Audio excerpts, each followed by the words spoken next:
The Vinca culture, also known as Turdaș culture or Turdaș-Vinca culture, is a Neolithic archaeological culture in Central Europe and Southeastern Europe, dated to the period 5700–4500 BC, named for its type site Vinča-Belo Brdo, a large tell settlement discovered by Serbian archaeologist Miloje Vasić in 1908. It represents the material remains of a prehistoric society mainly distinguished by its settlement pattern and ritual behavior. Farming technology, first introduced to the region during the First Temperate Neolithic, was developed further by the Vinca culture, fueling a population boom and producing some of the largest settlements in prehistoric Europe. These settlements maintained a high degree of cultural uniformity through the long-distance exchange of ritual items, but were probably not politically unified. Various styles of zoomorphic and anthropomorphic figurines are hallmarks of the culture, as are the Vinca symbols,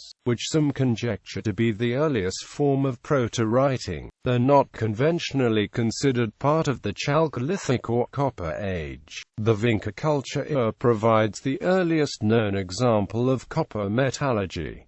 Geography and demographics. The Vinca culture occupied a region of southeastern Europe corresponding mainly to modern-day Serbia, but also parts of Romania, Bulgaria, Bosnia, Montenegro, Macedonia, and Greece. This region had already been settled by farming societies of the First Temperate Neolithic, but during the Vinca period sustained population growth led to an unprecedented level of settlement size and density, along with the population of areas that were bypassed by earlier settlers. Vinca settlements were considerably larger than any other contemporary European culture, in some instances surpassing the cities of the Aegean and early Near Eastern Bronze Age a millennium later. One of the largest sites was Vinča-Belo Brdo. It covered 29 hectares and had up to 2,500 people. Early Vinca settlement population density was 50 to 200 people per hectare. In later phases an average of 50 to 100 people per hectare was common. The Devostine site 4900–4650 BC had up to 1028 houses and a maximum population size of 8,200 and could perhaps be the largest Vinca settlement. Another large site was Stubline from 4700 BC.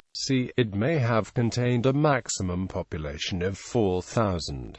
The settlement of Parta maybe had 1575 people living there at the same time. Chronology. The origins of the Vinca culture are debated. Before the advent of radiocarbon dating, it was thought, on the basis of typological similarities, that Vinca and other Neolithic cultures belonging to the dark burnished ware complex were the product of migrations from Anatolia to the Balkans. This had to be reassessed in light of radiocarbon dates which showed that the dark burnished ware complex appeared at least a millennium before Troy.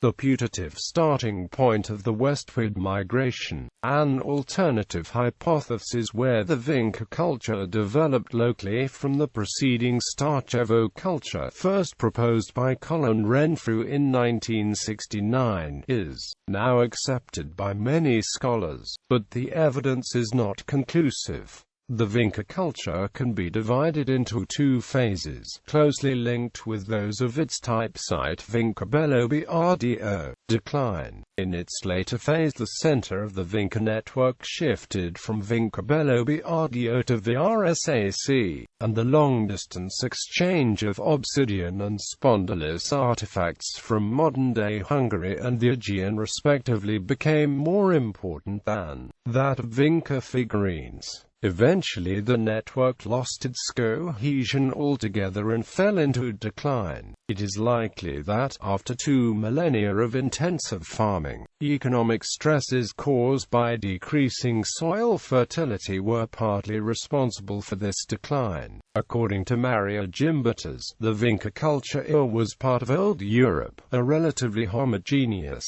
peaceful and matrifocal culture that occupied Europe during the Neolithic. According to this hypothesis, its period of decline was followed by an invasion of warlike, horse-riding Proto-Indo-European tribes from the Pontic-Caspian steppe. Economy. Subsistence. Most people in Vinca settlements would have been occupied with the provision of food. They practiced a mixed subsistence economy where agriculture, animal husbandry and hunting and foraging all contributed to the diet of the growing Vinca population. Compared to earlier cultures of the First Temperate Neolithic, these practices were intensified, with increasing specialization on high-yield cereal crops and the secondary products of domesticated animals. Consistent with the increased population density, Vinca agriculture introduced common wheat, oat and flax to temperate Europe, and made greater use of barley than the cultures of the FDN. These innovations increased crop yields and allowed the manufacture of clothes made from plant textiles as well as animal products. There is indirect evidence that Vinca farmers made use of the cattle-driven plough, which would have had a major effect on the amount of human labor required for agriculture as well as opening up new area of land for farming. Many of the largest Vinca sites occupy regions dominated by soil types that would have required ploughing. Areas with less arable potential were exploited through transhumant pastoralism, where groups from the lowland villages moved the livestock to nearby upland areas on a seasonal basis.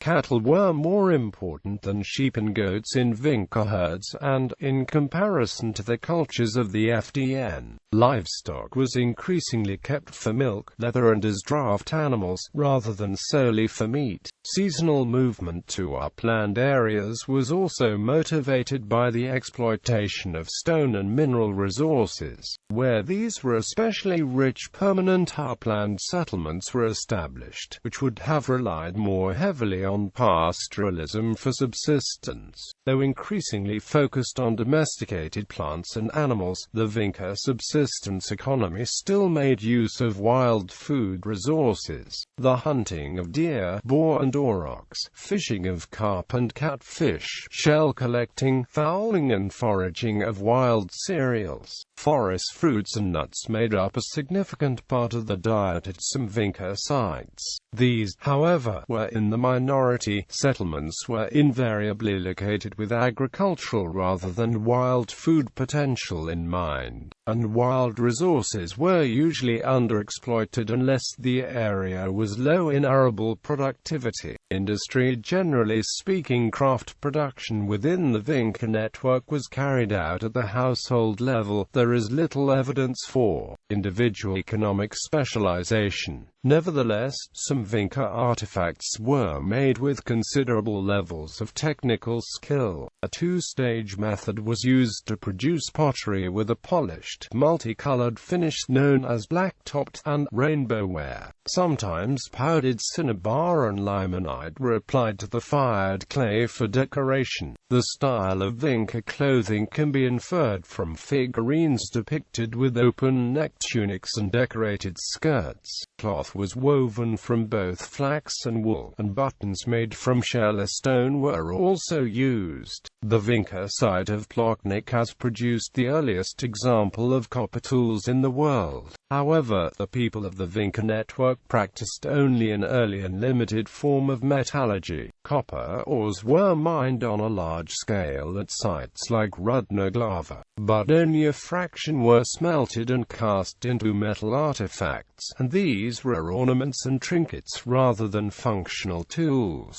which continued to be made from chipped stone, bone and antler. It is likely that the primary use of mined ores was in the powdered form, in the production of pottery or as bodily decoration.